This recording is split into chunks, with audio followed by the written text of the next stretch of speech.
హెబ్రీయులకు రాసిన పత్రికలో భక్తులందరినీ కూడా చూపిస్తూ అక్కడ ఏమంటున్నాడంటే, ఇంత గొప్ప సాక్షి సమూహం మనకు చూపిస్తూ ఉండు దేవుడు. అబ్రహాం ఏం చేసిండు చెప్పండి, మీకు ఏదైనా గుర్తుందా? మొట్టమొదటిగా అబ్రహాం దేవుడు పిలిచిండంట. ఎవరు పిలిచిండు? అబ్రహామా, నేను చూపించిన దేశానికి నువ్వు బయలుదేరి వెళ్ళాలి. నీ బంధువుల ఇంటి నుంచి, నీ తండ్రి ఇంటి దగ్గర నుంచి నువ్వు బయలుదేరి వెళ్ళు అన్నప్పుడు అబ్రహాం ఏం సందేశించకుండా అంతా కూడా వదిలిపెట్టి బంధువులను, స్నేహితులను, ఇంకా అక్కడ ఉన్న తండ్రి ఇంటిని కూడా వదిలిపెట్టి వెళ్ళిపోయింది. అబ్రహాముకు దేవుని మాటకు విధేయత చూపించాడు, విలువనిచ్చాడు. దేవుని స్తోత్రం. రెండవది, అబ్రహాము ఎక్కడికి పోయినా బలిపీఠం కట్టి ప్రార్థన చేసేవాడు. మూడోది ఏం చేసిందంటే, అబ్రహాముకు కుమారుడు లేకపోతే, సంతానం లేకపోతే, వృద్ధాప్యం అందు అంటే ముసలితనం అందు దేవుడు ఒక గర్భఫలాన్ని ఇస్సాకును ఇచ్చాడు. ఇస్సాకుని ఇచ్చిన తర్వాత ఇస్సాకు కొన్ని సంవత్సరాల తర్వాత యవన కాలంలో అంటే ఒక చిన్న పిల్లగానిగా మన హరిబాబు అంటున్నప్పుడు అబ్రహాముతో మాట్లాడుతుంది. అబ్రహామా, నీ కుమారుడు, నువ్వు ఎక్కడైనా ప్రేమిస్తున్న నీ కుమారుని నేను చూపించే ఆ కొండ మీదకి వెళ్ళి పర్వతం మీదకి ఎక్కి అక్కడ బలి అర్పించాను అంటాడు. నాకు అన్నాడు, కానీ అక్కడ బలి అర్పించాలి అన్నప్పుడు అబ్రహాం వెనకకు పోయిండా? మనం వింటున్న వాక్యం, అబ్రహాం వెనకకు పోలే. ఎందుకు అబ్రహాము ఆశీర్వదింపబడ్డంటే, అబ్రహాము చెప్పింది, దేవుడు చెప్పిన మాటల్లా నెరవేర్చుకుంటూ వింటూ వచ్చాడు. అబ్రహాము అక్కడ చక్కగా వెళ్ళాడు. తర్వాత అబ్రహాము కాలమైన తర్వాత ఇస్సాకు కూడా తన తండ్రి అడుగుజాడలు నడిచినట్టుగా చూస్తున్నాం. తండ్రి ఏ అడుగుజాడలు నడిచిండో ఇస్సాకు కూడా అదే ప్రార్థన చేసుకుంటూ బలిపీఠం కడుతూ బలులను అర్పిస్తూ ప్రార్థన చేసుకుంటూ ముందుకు సాగిపోయాడు.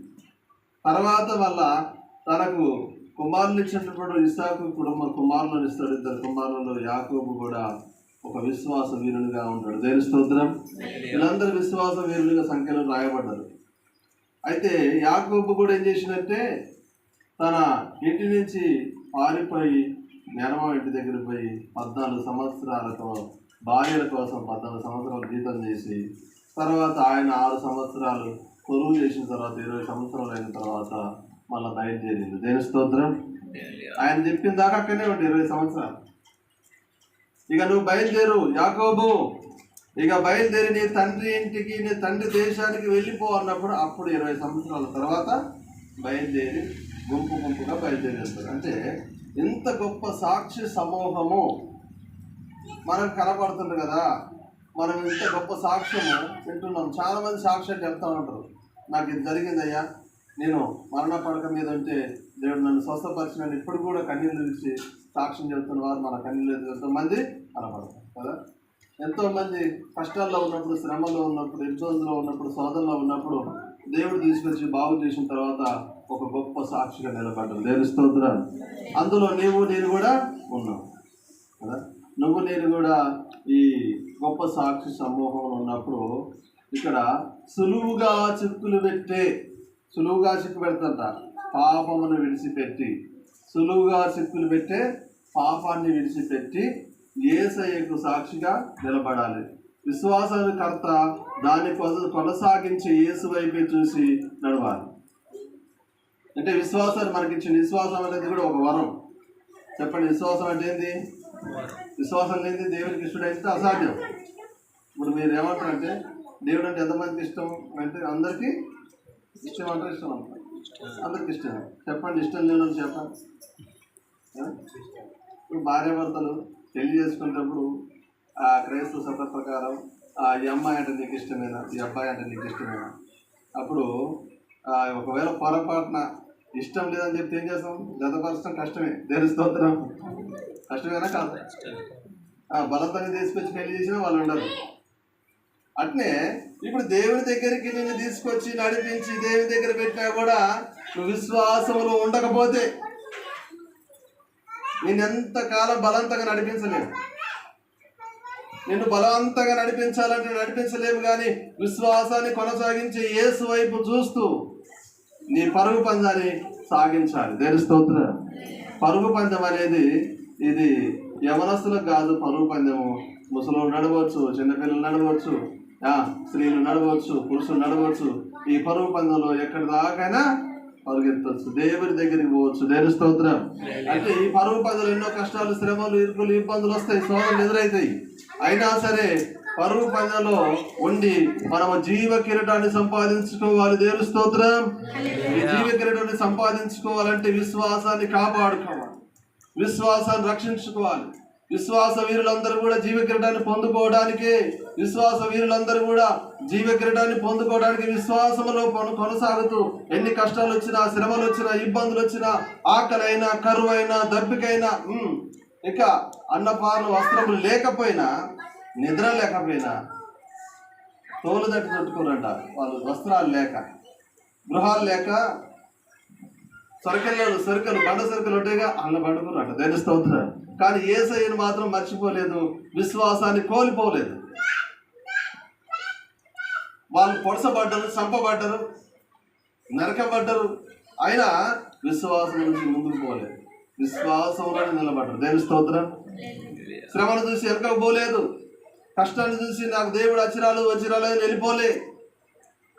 కానీ ఇక్కడ సంపాదించుకునేది ఏంటంటే జీవము, నిత్య జీవం సంపాదించుకోవాలి, జీవ కిరీటం సంపాదించుకోవాలనే ఈ విశ్వాస వీరులు. మనకు అర్థం కావాలి ఏంటంటే, మనం ఏం చేస్తామంటే ఒక్కొక్కసారి యేసయ్యని మనము సరే ప్రభు సన్నిధిలో చక్కగా నడుస్తున్నాం, ప్రార్థన చేస్తున్నాం అంటే ఇష్టం ఉన్నప్పుడు చేస్తాం, కష్టం అంటే మానుకుంటాం. ఒకవేళ ఇప్పుడు మీరు ఇక్కడ ప్రార్థన చేయొద్దు అంటే మీరేం చేస్తారు చెప్పండి? మీరు ఇక్కడ ప్రార్థన చేయొద్దు, బంద్ చేయాలి అంటే ఏం చేస్తారు? దానికి ఎందుకు వచ్చిన కావాలి చెప్పండి? మరి ఏమంటారు చెప్పండి? ఎందుకు వచ్చిన కావాలి? అందరు పని చేసారు, మనం కూడా పని చేయడం అంటారా? లేదా అంటారా? సచ్చిందాక పోరాటం చేస్తారా? హల్లెలూయా. దేవుని స్తోత్రం. ఎంతో మంది మరణపు స్థితిలో, మరణపు అంచుల్లో ఉన్నా కూడా యేసయ్యా యేసయ్యా యేసయ్యా యేసయ్యా అని కూడా చనిపోయారు. చెప్పరకు వాళ్ళు చనిపోయేటప్పుడు కూడా యేసయ్యా అనే చనిపోయారు. దేవుని స్తోత్రం. ఒకటి వస్తే ఏ మాట వస్తుంది? ఏదన్నా అమ్మ అని వస్తుంది, లేకపోతేనేమో యేసయ్య. నాకు కరెంట్ షాక్ పెట్టేది, ఏమని వచ్చింది మనం అమ్మ అని వస్తుంది, తర్వాత స్తోత్రం యేసయ్యా యేసయ్యా అని వచ్చింది కదా. మరి చనిపోయేటప్పుడు కూడా ఏం రావాలి చెప్పండి? చనిపోయేటప్పుడు ఏం రావాలి? యేసయ్యా అని విశ్వాసముతో కొనసాగించాలి. దేవుని స్తోత్రం. చూడండి ఇక్కడ మరి విశ్వాసంలో కొనసాగించాలంటే ఎన్నో కష్టాలు వస్తాయి, శ్రమలు వస్తాయి, ఇబ్బందులు వస్తాయి, శోధనలు ఎదురైతాయి. అన్ని విధాలు ఎదురైనప్పటికీ కూడా మనం విశ్వాసాన్ని కాపాడుకోవాలి. కొంతమంది దేవుని వదిలిపెట్టిన వాళ్ళు ఉన్నారు. ఒక ముసలం 10 సంవత్సరాల దాకా మందిరానికి వచ్చింది. అయ్యగారు నా కొడుకు వద్దంటుండు, ఇక నీ బైబిల్ నువ్వు తీసుకో అని చెప్పి బైబిల్ ఇచ్చిపోతున్నాను. దేవుని స్తోత్రం. బైబిల్ ఇచ్చిపోతుంది. విశ్వాసం ఏమైంది చెప్పండి? అన్ని రోజులు చచ్చేటప్పుడు బైబిల్ ఇచ్చిపోయింది. నరకానికి పోయిందో పరలోకం పోయిందో నాకు తెలియదు, కానీ చచ్చిపోయిన తర్వాత చచ్చే ముందు ఆమె బైబిల్ ఆడబెట్టిపోయింది. ఇప్పుడు విశ్వాసాన్ని కాపాడుకున్నట్ట వదిలిపెట్టట చెప్పండి? విశ్వాసాన్ని కాపాడుకున్నట్ట వదిలిపెట్టట? వదిలిపెట్టింది. యేసయ్యను వదిలిపెట్టింది. విశ్వాసాన్ని కొనసాగించే యేసయ్య వైపే. ఒకవేళ నువ్వు విశ్వాసాన్ని కొనసాగించలేకపోతున్నావా, ఒకవేళ నీ విశ్వాసాన్ని అవిశ్వాసంలోకి మారిపోతుందా, అల్ప విశ్వాసంలోకి మారిపోతుందా, యేసయ్య వైపు చూసి నడువు. యేసయ్యా నువ్వు నాకు తోడుగా ఉంటే ఏ రకంగా ఎన్ని రకాలుగా బాధలు వచ్చినా నిన్ను మాత్రం వదిలిపెట్టనయ్యా అని చెప్పి విశ్వాసంలో నడిచినప్పుడు విశ్వాసం నిన్ను కాపాడుకుంటూ పోతుంది. దేవుని స్తోత్రం. కానీ సులువుగా చిక్కులు పెట్టే పాపం ఒకటి ఉంటుంది. ఆ పాపాన్ని వదిలిపెట్టాలి. ఏ పాపం అయితే నువ్వు పట్టుకుంటావో ఆ పాపం నిన్ను వదిలిపెట్టకుండా పెద్దగా అయిపోతుందట. దేవుని స్తోత్రం. నిన్న ఒక మాట అనుకుంటున్నాను నేను, నానా మర్రి చెట్టు ఎట్ట పెరుగుతుంది అన్నది. దేవుని స్తోత్రం.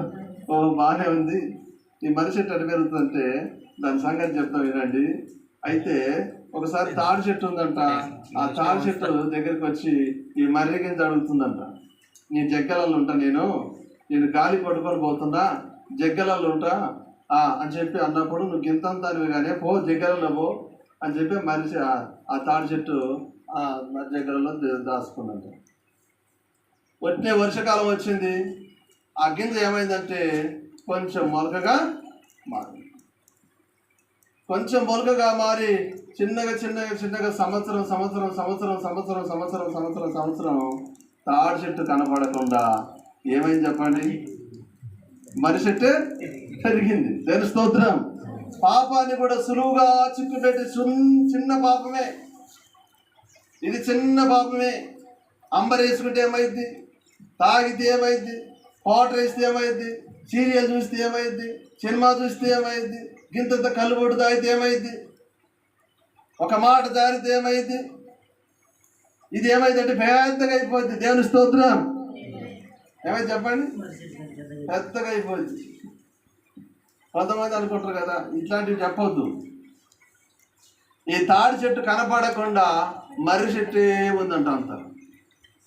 ఈ మర్రి చెట్టు కనపడుతుంది, పెద్ద కనపడుతుంది, తాడి చెట్టు ఎక్కడనో పోయింది.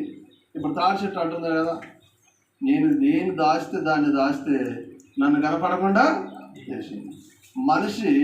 మనిషిని కూడా పాపం ఏం చేస్తుందంటే, పాపం అనేది పట్టుకుంటుంది. నువ్వు వదిలిపెడదామన్నా కూడా అది నిన్ను వదిలిపెట్టదు. నువ్వు వదిలిపెడదామన్నా అది నిన్ను వదిలిపెడతానికి ప్రయత్నం చేయదు, అది గట్టిగా పట్టుకుంటుంది. అందుకే సులువుగా చిక్కులు పెట్టే పాపాన్ని విడిచిపెట్టి, చిన్న పాపమే అనుకుంటూ అది పెద్దగా అయిపోద్ది. ఇది చిన్న తప్పేగా అనుకుంటావు, ఇది చిన్న పాపమేగా అనుకుంటావు, అది పెద్దగా అయిపోద్దంట. దేవుని స్తోత్రం. నిన్ను వదిలిపెట్టకుండా నిన్నేం చేస్తుంటే పడేస్తుందంట. దేవుని స్తోత్రం. కొంతమంది పాపాన్ని జరుగుతూ ఉంటారు కదా, పాపాన్ని ఏం చేస్తారు చెప్పండి? ఒకసారి ఇటు నుంచి ఇట్లా జలపాతం పోస్తుందిగా, జలపాతం నీళ్ళు పోస్తుంటే గొట్టల సందు నుంచి నీళ్ళు పోస్తుందంట. నీళ్ళు పోస్తున్నప్పుడు అక్కడి నుంచి జంతువు కొట్టుకొని వచ్చిందంట. ఒక జింక కొట్టుకొని వచ్చినప్పుడు ఆ జింక అట్ట నీళ్లు పోసే తోవన ఆగిపోయింది, అట్నే చిక్కిపోయిందంట. దానికి చిక్కిపోతే ఈ గద్ద చూసింది. ఈ గద్ద ఏం చేసిందంటే అక్కడ మాంసం కోసం తిరుగుతుంది, ఇక్కడ జింక కనబడ్డది.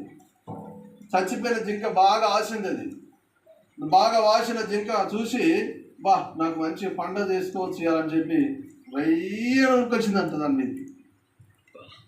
ఉరికొచ్చి ఇక జరుగుతూనే ఉంది. అది జుర్రి దాంట్లో ఉన్నటువంటి ఆ మాంసము అంతా కూడా జరుపుకుంటా ఉందంట. జరుపుకుంటున్నప్పుడు ఏమైందంటే ఈ ఏళ్ళు కాళ్ళు అలా ఇరికినాయి. దేని స్తోత్రం. అలా ఎక్కినప్పుడు ఇది అటు ఇటు గుంజుతుంటే ఏమైందంటే ఇది కూడా కొంచెం కొంచెం చిన్నగా జారుతుందంట. ఇది ఏమైంది, జంతువు చచ్చిపోయిన జంతువు ఏం చేస్తుంది, జారుతుంది.